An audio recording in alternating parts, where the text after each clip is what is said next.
Here's a pop-up on the first pitch in the bottom of the third inning.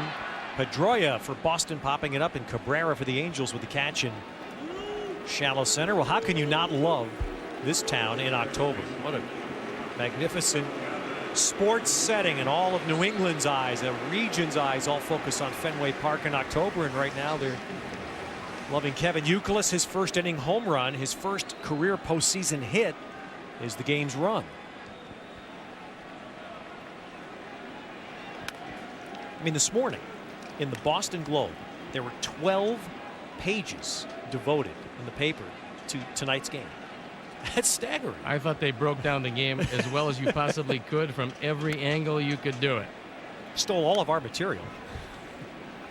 Well, I look at the defense, and I believe that the defense is showing you how they're going to pitch Youkilis, because Willits is playing him a couple of steps over into right center field, thinking he's going to go the opposite way.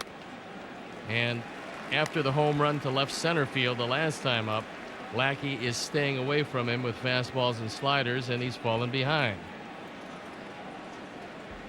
And Figgins is playing fairly shallow and right. And Youkilis pulls it to the left field line. Anderson was shading the line. He'll try to play this ball back in quickly, but Youkilis has a double.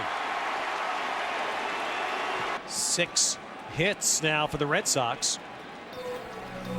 And Ortiz takes a ball. Of course, the last inning, the last Red Sox inning, ended with what appeared to be a missed call on a steal attempt that got the Angels off the field and got him a break. And the Red Sox were the best in the American League percentage-wise at stealing. They were successful 80% of the time.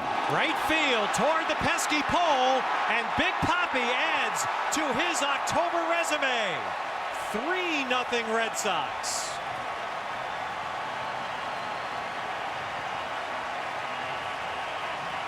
That was an off-speed pitch. Big Papi kept his hands back and drilled it. Now Lackey's throwing strikes, but the problem is they've been hittable.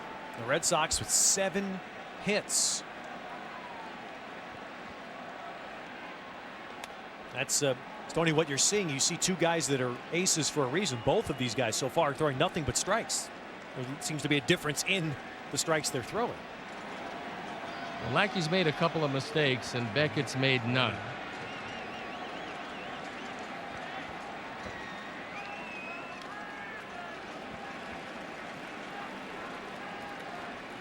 Ramirez with a hard shot off the glove of third baseman Isturiz in the first inning for a hit.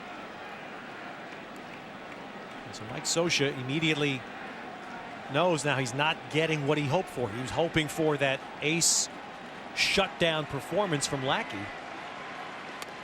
And of course, the Angels are a team, the way they're built, that coming from behind, they no longer have the Earl Weaver theory to use. They can't sit back and hope for a 3-run homer that's going to get them back into a game like this.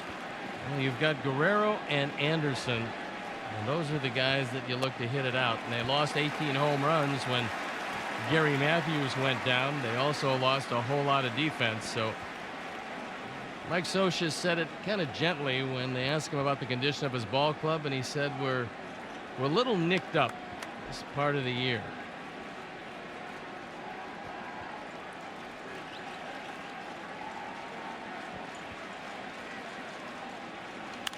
Ramirez fouls it away. There was a quote. We talked to Terry Francona about it tonight, Stoney, and it just jumped out at me. Terry was talking about the Red Sox coming off their 0-4 championship. They got to the playoffs in 0-5 on the last day, won the wild card, and then got swept by the White Sox. But they had to use Schilling on the last day, so their rotation wasn't lined up the way Terry wanted. And that's what he said.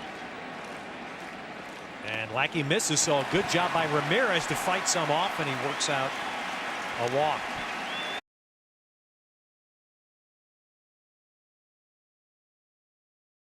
First time.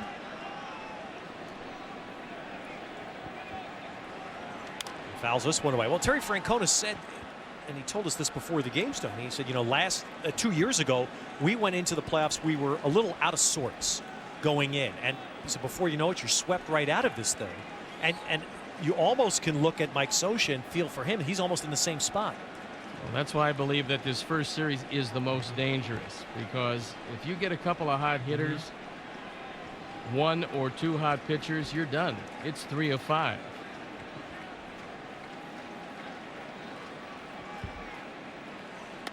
And Lackey missing 1-1 to Lowell. And of course, when I reference that, it's that the Angels are the team that's out of sorts. Players not in the positions they would normally be in tonight. Guerrero having to DH. A different outfield. Matthews not here, and the Angels need their pitching to carry him. That's been a strength. Napoli has it carry him away, and Ramirez gets to second. A good base running on the part of Manny Ramirez, and that's one of the real underrated parts of his game. He's not overly fast, but he has pretty good anticipation. This ball in the dirt, Napoli does a nice job of blocking it and actually makes the play a lot closer than it should have been. Ramirez takes off. A good throw to second base. And all Cabrera or Kendrick is waiting for is the hand to come off the bag, and it didn't. So now the Red Sox 2 runs in the inning on the Ortiz homer. They have Ramirez in scoring position, and Lowell sitting 2-1. And now 3-1. I talked to Dave Magadan about Mike Lowell and why he drove in 120 this year and why it was different than every other year. He said quite simply he was always a dead pull hitter, and this year he realized that there's another side of the field. There's a lot of runs to be driven into right and right center field, especially if the pitcher is going to consistently stay away. Don't try to pull it and hit the ground ball shortstop. Lackey with a breaking ball on 3-1, and he gets the strike. And that's what that approach did for him. 120 runs batted in, and